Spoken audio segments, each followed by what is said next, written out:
Thank you, Shai. From Mount Ebal, we are moving west toward the city of Samaria. And for that, I would like to invite another research fellow from Haifa University, Dr. Norma Franklin.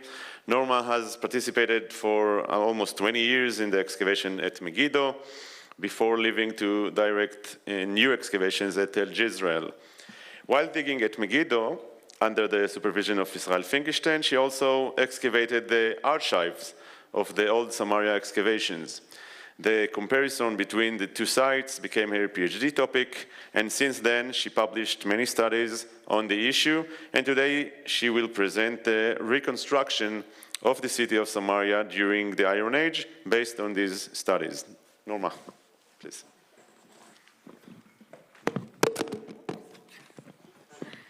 Thank you. כן.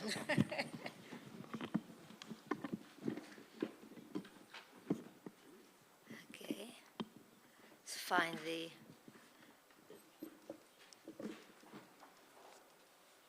here it is. Okay, thank you very much, and good morning. I'm speaking in English. I'm not saying much, and I speak rather quickly. It's very visual presentation. I don't know whether the Hebrew subtitles will keep up with me. So, but a lot is written, and it's, as I say, very visual. So, good morning, everybody. Let me see if I get this right. And I'm taking you to the city of Samaria, biblical Shomron, the capital of the northern kingdom of Israel. It's a very misunderstood and sadly neglected site. Although I can't fix the neglect, I can help elucidate the Iron Age city. Most plans of the site concentrate on the later Roman architecture, which destroyed much of what lay below. The first excavations were conducted by the University of Harvard, initially directed by Gottlieb Schumacher, and then by George Reisner.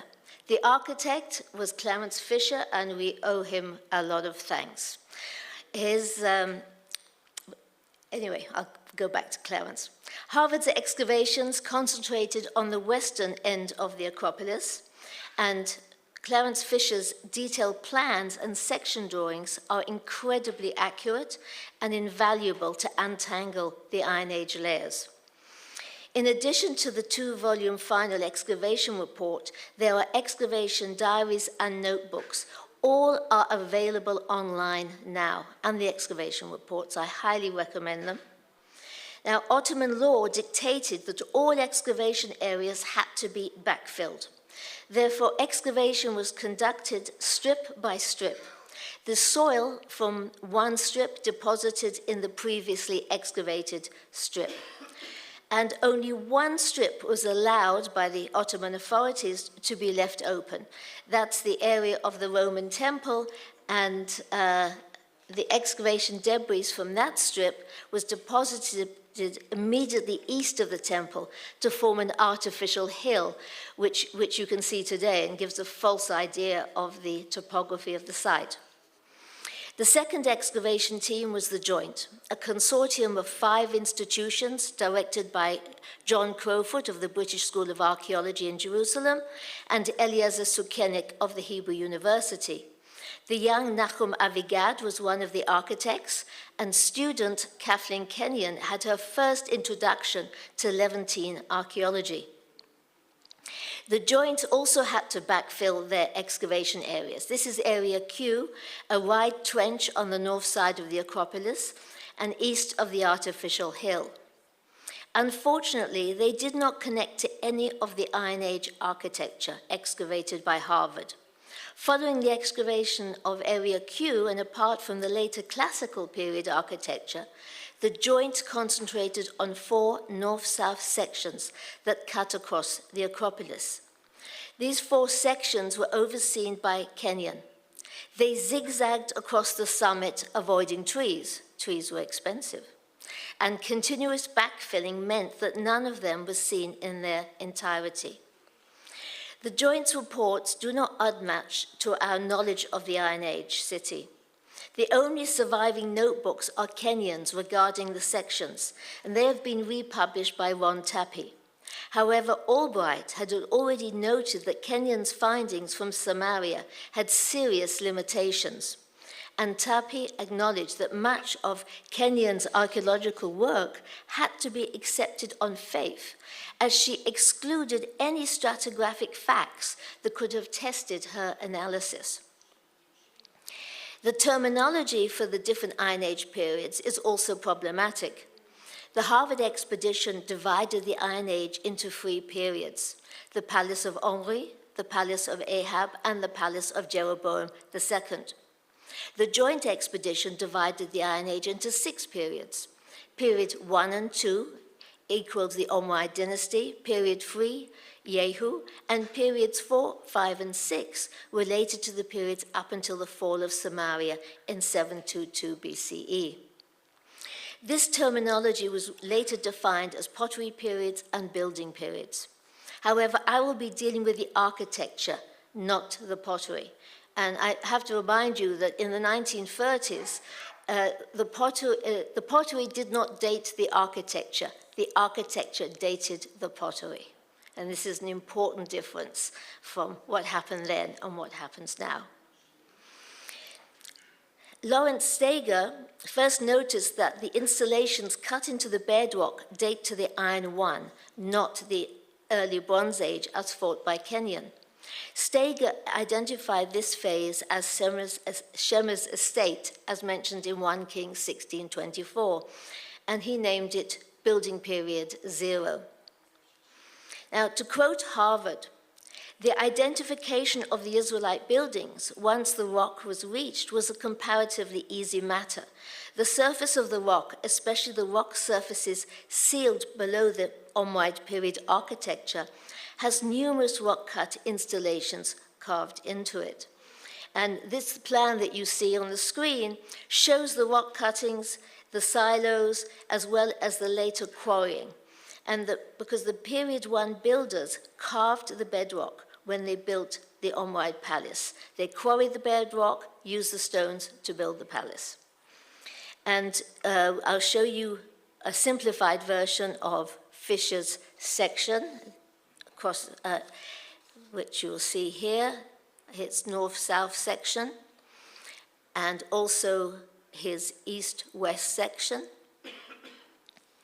which reveals a stepped tunnel cut into the bedrock that led down towards the water table, sadly never fully excavated. The most important aspect of period 1, the Omride phase, are the rock-cut scarps outlined here on the plan in red and yellow. Cut into the 3-meter-high outer scarp, or the west scarp in this case, is the entrance to that probable water tunnel. The only drawings exist in the dig diaries. One of these photographs was published, the other one I found in the archives, and that is a 3-meter-high scarp that you're seeing there with an entrance for an adult to easily enter into the tunnel. Sections of the 3-meter-high north outer scarp were also excavated by Harvard and the joint. It's the only place they connected. But it is the 4-meter-high palace scarp that is impressive. A short section of it is still visible today, but its full height is hidden because of the wash that's come down. The green area is the only part that's still visible if you visit there. That is me sitting on the rock there.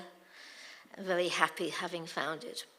And photos 50 years apart show the slow accumulation of the soil wash that came down over the years, hiding that scarp. The different lengths of the palace scarp are cut into the bedrock, use the Egyptian cubit of 0.45 meters. That's 45 centimeters. The only other palace known to have used this short Egyptian cubit is the 9th century palace at Megiddo Palace, 1723. Now, on top of the 4-meter high scarp stands the only walls of the Omride Palace still visible today. Now, just to remind you, the 4-meter, I'm 1 meter 50. I serve as a very good measure. That's a 4-meter high scarp, so you can imagine about 3 meters of it is hidden below the soil wash. So you miss how incredible this building originally looked. Along the top of the palace scarp, there's a rock-cut lip to prevent the walls toppling over the 4-meter high drop. Now, the palace's south scarp is unfortunately not visible today, but cut into the, going back to the west scarp, cut into the exposed section of the 4-meter high west scarp are 2 tunnel entrances that lead to 2 identical rock-cut tombs, each located below a palace room. The original scarp-cut entrance to Tomb A is hidden behind later architecture, but it's possible to enter the tunnel, and although the actual tomb chamber is now inaccessible due to rockfall, this is the earlier, in my belief, of the 2 tombs, which is why I call it Tomb A. The entrance to Tomb B is now blocked, but it is shown on Fisher's section drawing. Now, these 2 tombs are located below the palace, and in Kings 1 and 2, we are told that the kings from Omri to Jeroboam II are buried in Samaria. And according to Isaiah 14:18, all the kings of the nations reposed each in his own house, that is, in his palace. Another tunnel leading to a cave was cut into the 4-meter high south scarp. It's very different to tombs A and B. However, as I will show you, it was probably an important tunnel system that Harvard also neglected to fully excavate, and we'll come back to it in a minute. Ashlar blocks with distinctive mason's marks carved on them were excavated by both teams. However, only one was in situ, and it was placed in the foundations of the palace that you see here. And the only other site with identical mason's marks is Palace 1723 for Megiddo Stratum 5. The remains of another period 1 building was built at the foot of the 4-meter high scarp and east of the 3-meter high scarp. Harvard only commented on its massive walls and that it was built on bedrock. That's all we know about it. Harvard identified the second building phase as the Palace of Ahab in 1909. But it was not based on any sound archaeological evidence. However, they found what they identified as the Pool of Samaria, mentioned in 1 Kings 22. But it is not a pool.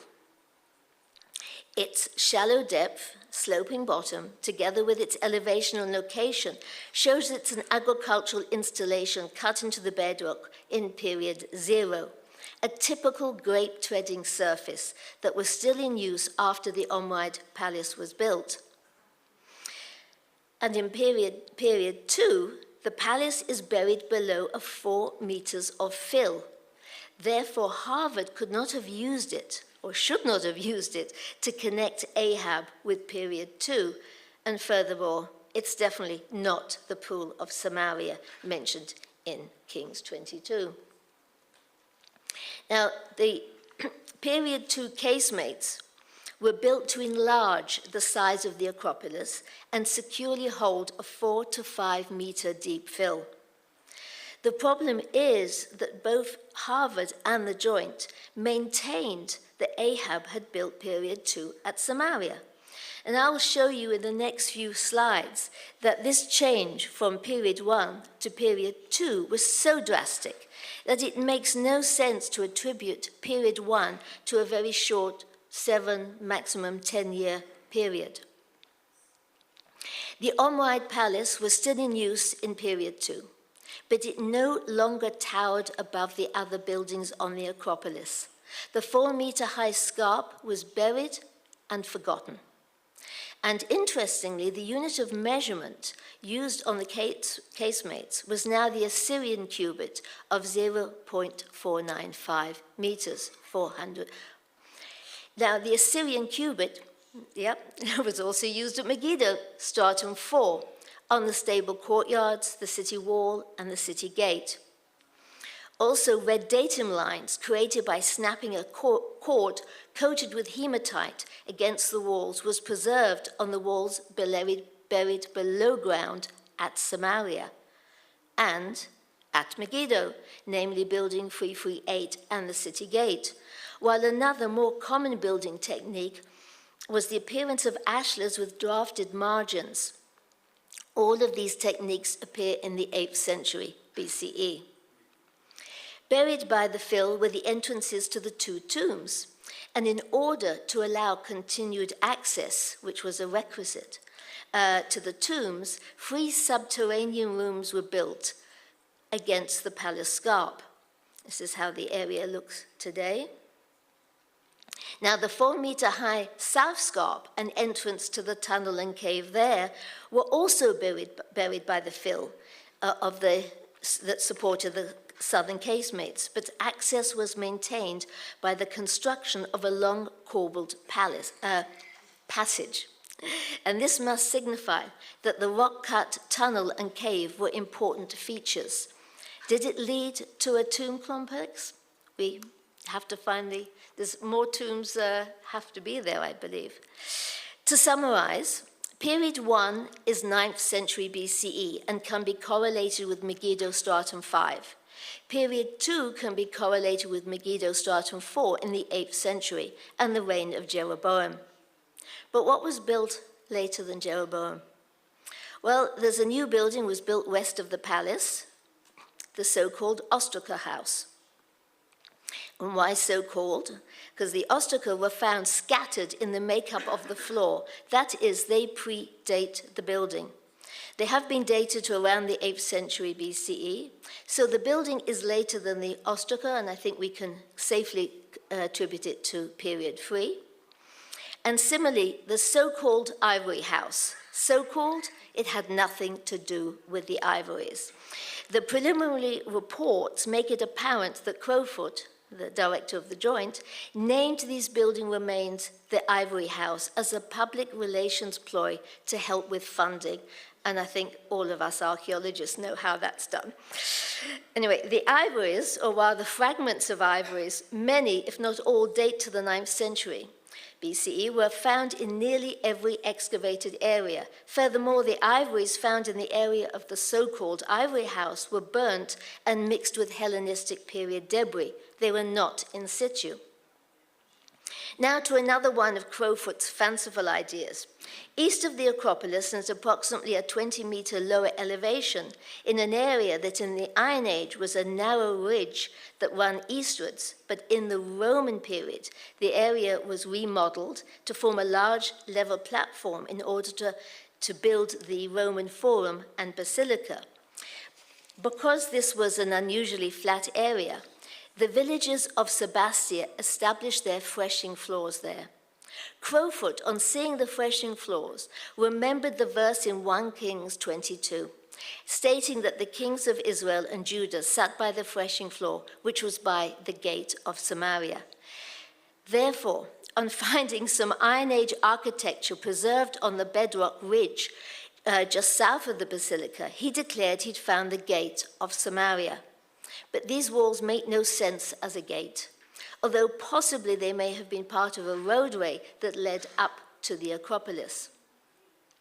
Harvard had already excavated an Iron Age gateway west of the Acropolis, and this gateway was used from the Iron Age up until the present day. The Iron Age road probably, we have no proof, followed the same route as the Roman period decumanus, which runs east and facilitated access to the lower end of the Acropolis. Now, not much is known about the eastern area of the Acropolis. The joint excavated a round tower, proving that it and 2 round towers excavated by Harvard were not from their Jeroboam II period, but from the Hellenistic period. The joint traced the casemate walls eastward, and also discovered another wall, north and at a lower elevation than the casemate wall. This wall is sandwiched between the Roman theatre and a massive Hellenistic wall. The wall was acknowledged to be late Iron Age, but nothing that is known about it. Nothing's known about it, although possibly it once connected with the Iron Age walls near the Roman Basilica that you see in the top corner there. Also east of the Acropolis, the joint excavated 6 stone volutes. All were found in secondary use as building blocks in architecture dating to the Hellenistic and Roman periods. In style, they are 9th century BCE and must have originated in a still unknown building in the eastern end of the Acropolis. And I must mention that the architectural drawings published by the joint is a total fiction. There is no such building. Well, it didn't look like that anyway. Now, my time has run out. So where is the Iron Age city? The lower slopes of the hill of Samaria have not been excavated. I think the southern slopes are a good candidate, but the area was later occupied by a large monastery and monastery farmland. There are a few hints regarding the northern slopes, but they were drastically altered during the Roman period. For example, a large stadium was literally cut into the hillside. Perhaps there was a lower city east of the Acropolis, near the spring of Samaria, but that area became the Byzantine necropolis, and later still a Crusader cathedral. And now it's the village of Sebastia is there. Hopefully one day it will be possible to solve the puzzle. In the meantime, I will leave you with this reconstruction of the Omride Palace, courtesy of architect Roy Liron, a PhD candidate at the University of Haifa. Thank you very much.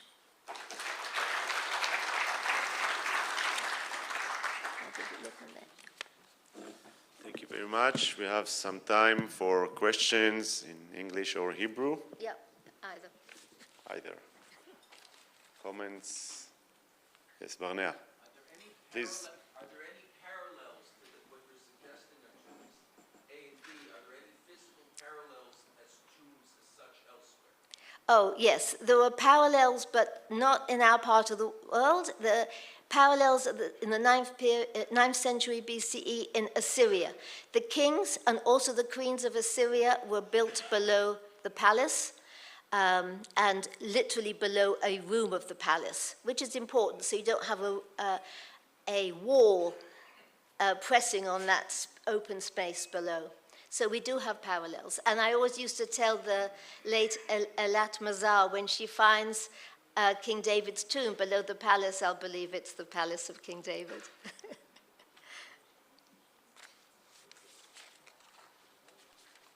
עוד שאלות? Okay. Thank you very much. Thank